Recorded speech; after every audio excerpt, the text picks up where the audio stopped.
Welcome to Breathe California TV. Their show is called Environmental Concerns, and we've been running it since 1992. Today, we're going to have a name on that I suspect virtually all of you recognized. The San Jose's Transportation Center is named after him, Rod Diridon. Rod is an absolutely sensational former public official. He probably still has some public hats, but I've always admired him in our 28 years of working together since he retired from being a county supervisor, because he's one of our former elected officials who keeps his hand in and is out there doing all he can to save the world. So we're going to talk to Rod about some of his work, particularly in climate change, in 30 seconds, and we'll see you then. The different therapeutic methods that we can help our very low socioeconomic status clients who have no alternatives, no anything, and there's still about 15 different resources we got out of this that if you have no resources, no service connection, you can still get aid. That they are connected, one encourages the other, and that the process of change from backing off from the tobacco is the same as backing off from any other addictive drug. Everyone can benefit from this training that we just were offered today. I would not take it back. Welcome back. This is Breathe California TV. I'm a volunteer. Rod Diridon's been a volunteer for Breathe California for years.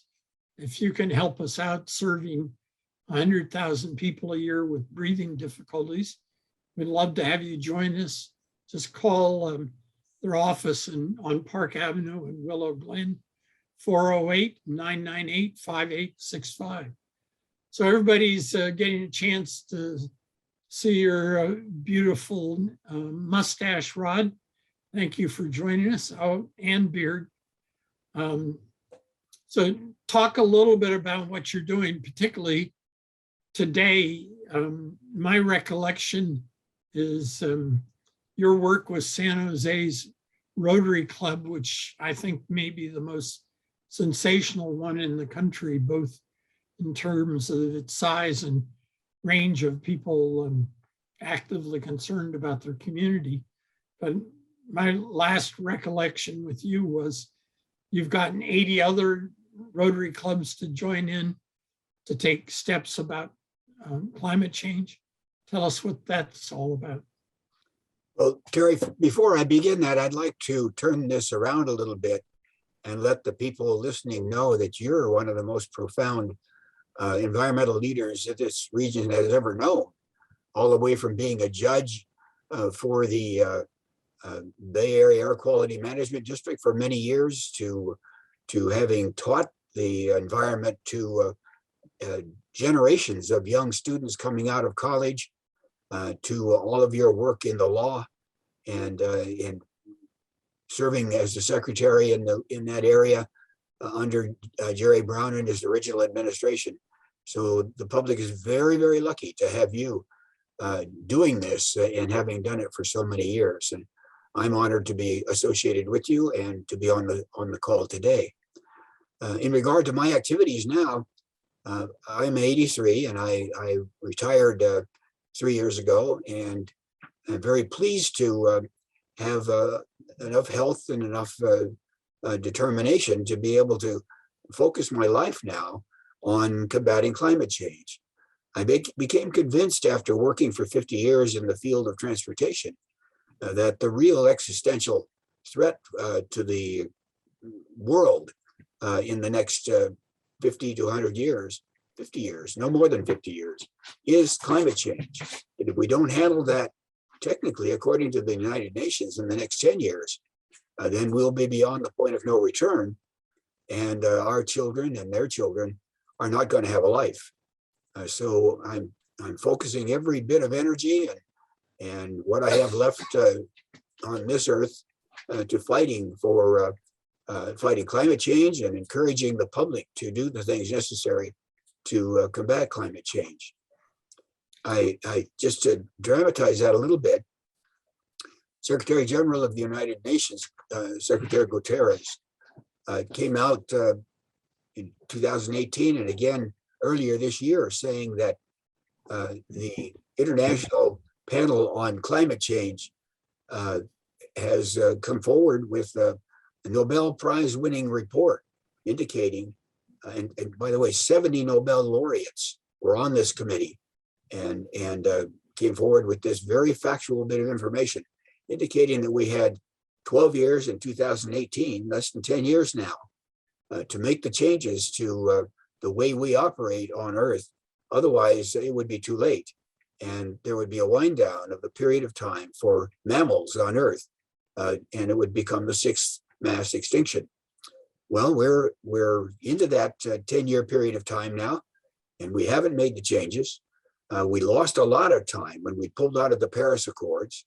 Now, President Biden is trying to catch up, but he's not getting a whole lot of cooperation from the Senate. And he needs to have his bills passed in order to be able to do the very dynamic shift away from fossil fuels to clean energy in order to avoid the 6th mass extinction.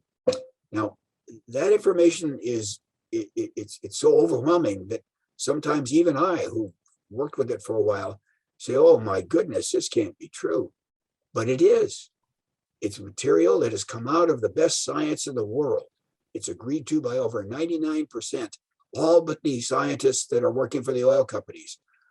Every other scientist in the world agrees with that research. You call the Bay Area Air Quality Management District or the Metropolitan Transportation Commission or the scientists at the University of California, and they'll tell you that it's true. We've got to act now quickly in order to protect what's left of our environment for our children. If we don't, then there's not going to be a future for humankind on Earth. And that's as serious as I can imagine a future. Now, it's caused because we're creating a huge amount of fossil fuel effluent every day in our world. It's coming from, well, in California, 30 million cars each day light off their engines. They drive up and down the streets as we go to work, and they light off their engines and they come home at night. In addition to that, you have hundreds of millions of other engines that light off at the same period of time. Everything from buses and trucks and trains and airplanes and leaf blowers and lawn mowers.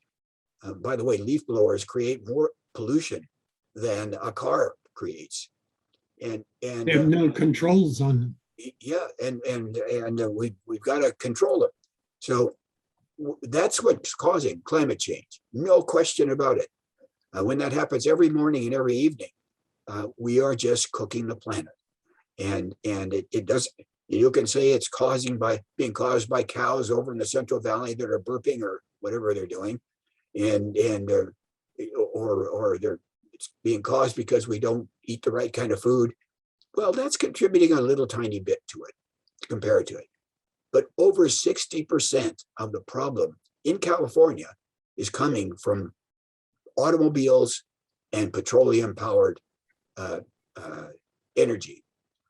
If we could go to solar energy, wind-driven energy, even nuclear, the new nuclear is much cleaner now, the little tiny new nuclear plants. I don't prefer those, but solar and wind and geothermal and hydroelectric. If we could move completely in California to those in the next 10 years, we have a chance. If we don't, then we're cooked. And that isn't a colloquialism. No, that's a good way to describe it. So you and I are having a little bit of love affair here. I think public understand your credibility as a nationally known transportation expert. and you're the past chairman of the Bay Area Air Quality Management District. As you mentioned, until recently, I was in a 15-year period as a judge for the air district. And the reason Breathe California worries about climate change is 85% of our unhealthy air quality comes from cars, just like you were saying. And we've got to make a change. I'm have to admit that a young lady that she and I just set up our first date together, said, you should know before we meet that I'm not going to buy an electric car. And I couldn't disagree more. Isn't the Biden infrastructure package going to have a lot of charging stations being put in? Well, Gary, the charging station issue that's a red herring, because there are charging stations all over the place now. And the Biden infrastructure bill will put in a whole bunch more charging stations. But you have no more likelihood of running out of electricity than you do of running out of gas. You don't run out of gas because you have a little gauge that says how much gas you have left. Well, you have the same thing with electricity. And the charging stations are all over the place. I've had 6 electric cars since 1996. I have never once run out of electricity. I've run out of gas several times, but I've never once run out of electricity. And when you come close, the car knows how far you have to go because you've put your destination in. When you get to the point where it says you're not going to make it to your destination, you might be 100 miles. You might be 100 miles from it. The car will tell you, go to this charging station. It's at such and such a location. It'll give you the map to guide you there. And then you can plug in for a half hour, have your breakfast or your lunch, or have a cup of coffee. At the end of a half hour, 40 minutes at max in the new high volume charging stations. You then go back to the car. It's filled up with gas again, or juice again, electricity, and you did that at maybe 20% of the cost of buying gasoline, and you have the satisfaction of knowing that what you've just done isn't hurting the planet. And so, having that worrying about not having electricity for your car when you need it is really not an issue. Let me add one more point. I've researched the electric car issue upside down and backwards, and I can tell you that if any of the new electric cars, anywhere from the Ford new Ford electric car, or the Chevy Bolt, or the least expensive ones that are around $20,000, all the way up to a Tesla. I happen to have a Tesla, a Model 3, which is a little one, at $45,000. They will pay for themselves. They will more than pay for the total cost of the car in the 12-year life cycle of the batteries in the car, and by the savings of the gasoline. And in fact, it almost double pays for itself if you keep it for 12 years. So you're driving free. Now, it doesn't take too many brains to say, if I could drive free and drive a better car than anything on the road that's gas powered, why wouldn't you want to do that? And with the new Biden infrastructure bill and the California stimulus bills, the encouragement to buy the electric cars gives you huge tax credits for buying the electric. You save about 20% of the price of the car up front. So do it. Otherwise, you're throwing money away and polluting the planet. Just to reinforce your point, I remember a few months ago, you sent me an email about driving in your electric car to Mount Shasta. And the second half of my comments is range anxiety is insane because almost all of your trips are around town and short. The number of long travel trips that you have is almost non-existent. So Yeah. Well, most of us buy a car for the purpose of driving back and forth to work. And well, you really ought to be using transit. But if you have to drive back and forth to work, then drive an electric car. And any of the least expensive electric cars that cost less than $20,000 a year after your rebates will get you back and forth to work. They have 150, 200 mile an hour, 200-mile range. And so there's no difficulty. And you can you install a charger in your garage, and the Bay Area Air Quality Management District will pay for the charger. You'll have to pay for the installation, and you charge it overnight, so you don't ever have to go to a stinky gas station again, unless you want to put air in your tires. I've owned an electric car now, 6 different electric cars since '96, and I've never been to a mechanic except to fix the tire. pretty amazing stuff. Well, we need to take a break for 30 seconds here. When we come back, I want to talk to you. Rod is the first chair of California's High-Speed Rail Commission, and it would be nice to catch up a little bit on that and its benefits for climate change. So we'll be back with Rod in 30 seconds. My name is Rene Montez. I've been using the CPAP machine, I would guess 10 years. I got so accustomed to it, I don't go anywhere without it. I take it with me everywhere. From the moment I put it on, I thought it was the greatest thing because the breathing was a lot easier, and after using it for a couple nights, I felt a lot of energy. Breathe California is fabulous. We're back. We're talking with Rod Diridon, who my recollection was the first chair of California's High-Speed Rail Commission. We've been waiting, it seems like a long while for us. Why don't you talk about its climate change benefits and any summary of where it is? Jerry, just so we're really accurate, I was the second chair, and it's the California High-Speed Rail Authority, which is more powerful than the commission. It has the ability to actually go into debt and exercise the contracts and those kinds of things that other commissions don't have. So the California High-Speed Rail Authority is in the process of building a high-speed rail system now. They've approved the environmental documents on the overall master plan and the specific construction projects between Bakersfield and Merced. Those are about 2/3 done now. They've spent something in the neighborhood of $3 or $4 billion on that project so far. Remember, this is a high-speed rail project going 250 miles and 220 miles an hour. So it's got to be built right.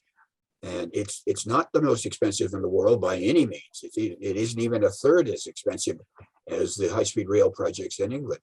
So the project is well advanced. It'll be done in a couple of years.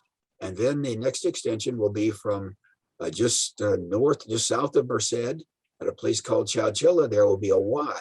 It's where the tracks create a Y. And the route will come under the Pacheco Pass in 4 tunnels, one of them 15 miles long, coming out at Gilroy and then joining the Caltrain system, which is being upgraded to electric now, for all the way from San Jose and Gilroy all the way to San Francisco. And so that the high-speed rail system will be nonstop, or not quite nonstop, but it could be nonstop all the way from Bakersfield and Merced through San Jose to San Francisco, all using the Caltrain right of way. And high-speed rail is paying a major portion of the upgrade to electric train system on the Caltrain right of way. I should note that right now, there are just under 200,000 people a day coming out of the North Central Valley and going to work in Silicon Valley. They 2.5 to 3.5 hours per direction. They leave work before the kids wake up, and they come home after the kids have gone to bed. They're exhausted and bedraggled. We ask the best and the brightest from around the world to do that, and they're struggling to recruit because of it. But that's the only place they can afford a home. And with the high-speed train in that corridor instead of a car, and by the way, they're using $5 a gallon gasoline and belching out fumes the whole route, if they make it, because it's one of the most dangerous roads in the state. But in the future, they can get on a train in Fresno or in the vicinity of Fresno or Merced and that area, and be in San Jose's Diridon station in less than an hour, rain or Which shine. is right behind you for our audience. That's right. That's what the station looks like. And so it takes less than an hour, rain or shine, doesn't matter. And it's the safest transportation mode known to humankind, safer than walking. And they'll be sitting back, having breakfast, starting work a little early electronically or catching a nap. They arrive at work all fresh and ready to go. They probably a little shuttle ride on an electric bus or maybe a electric Uber or whatever, a cab to their work, and another 5-10 minutes, 20 minutes, depending on where they are. And they reverse that in the evening, and they get home in time get a hug with the kids, and would have dinner and maybe go to the Little League game, and it becomes a civilized life. And that's the only place that a lot of people can live. Our police and fire and our support people, our teachers and so on, they're priced out of the valley because of the cost of homes. And so this gives those people access to a civilized way of living. And our industrial leaders have already said they're going to pay for a lot of the transit tickets. So the cost of that trip is going to be reduced dramatically for these people. Now, we can do that. That's what this high-speed rail system is. It's not to take people from here to LA every day. That's silly. Grandma can take the kids to LA on the high-speed train, and that'll be just fine. But the real use is those commuters every day coming in to Silicon Valley and going back to homes in the Central Valley. And we're 2/3 of the way there now. And with the infrastructure bill just approved in Washington, there's another big chunk of funding for us. And we still have a $4.5 million, $4.2 billion in the infrastructure bonds that were approved in 2008 for the high-speed train. So we're going to get there. We're going to do this. And then we're going to be able to look back and say, by golly, we did it. We made a huge step forward for climate change, because the short hop airlines and those cars coming into the Central Valley are terrible polluters. On a seat mile basis, they're the worst polluters in the world. And it's dangerous. That train will be non-polluting. It's going to be fueled by electric energy, and the policy of the High-Speed Rail Authority Board is to use only renewable, sustainably generated electric energy. So it's a huge step in the right direction of protecting the future for our children. Well, I couldn't agree with you more. I serve on a government commission where one of our employees has a 3-hour commute to the Central Valley one way. And I feel sorry for him with a wife and a couple of kids. About 6 hours, 5 days a week are being spent just trundling along on a road, swallowing the fumes of all the other cars around him. So it's pretty tough stuff. Mm-hmm. So my brother's a doctor in Merced, and he won't be able to take advantage of it. When I visited him, I've seen ads there for homes that they'll be able to live in Merced and make it into the Bay Area for around an hour. So, so I wanted to talk about San Jose Rotary Club and your experience in getting them pumped up on climate change, and then rounding up a whole bunch of other Rotary clubs to do the same. So why don't you tell us about that? We've got about 5 minutes left. Very quickly, the San Jose Rotary Club created the Rotary Climate Action Committee. I was the chair for a couple of years in 2018, 19, and 20. And then it expanded to the district clubs from the Bay Area all the way down to Monterey.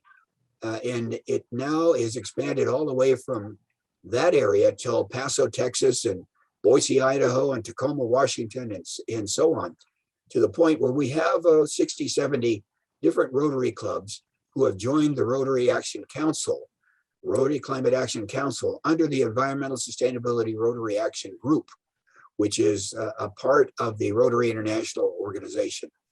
And we're all fighting climate change. We're doing it from the point of view that it's your individual job. You are the one that has to buy that electric car. You're the one that has to put on the solar panels.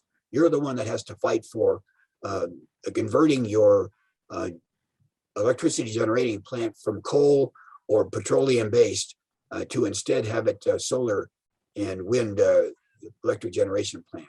Or buy only through your electric energy aggregator. You would buy only sustainably generated electricity.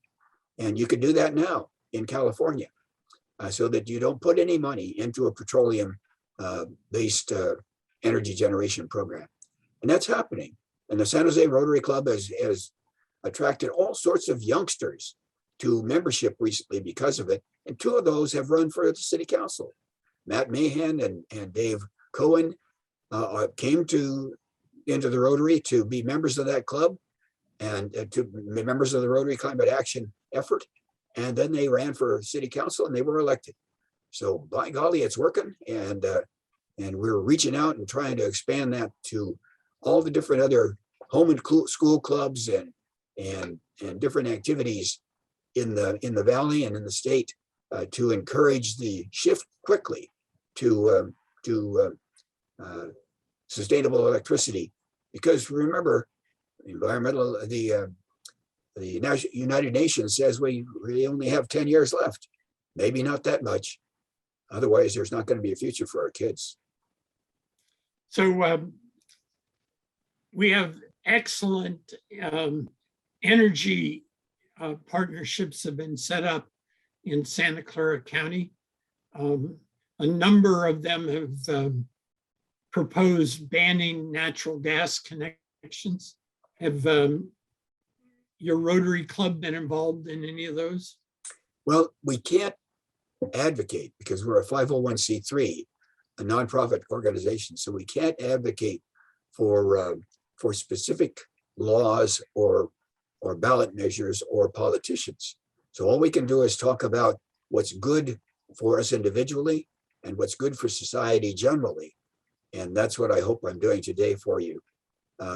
I personally have endorsed eliminating natural gas in any buildings, just turning off the tap and not piping it in any new buildings, and make sure that the only energy that's going into those buildings is coming from electricity.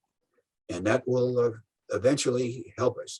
And that should be applied also to any major renovations so that we no longer have natural gas going into renovations.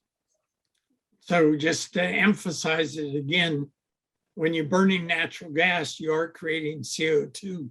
It may have less pollutants than diesel fuel or gasoline, but it's still significant climate change problems. So Yes. Rod, we got about 30 seconds. You want to wrap up? Yes, Terry, I would like to leave a message for your listeners.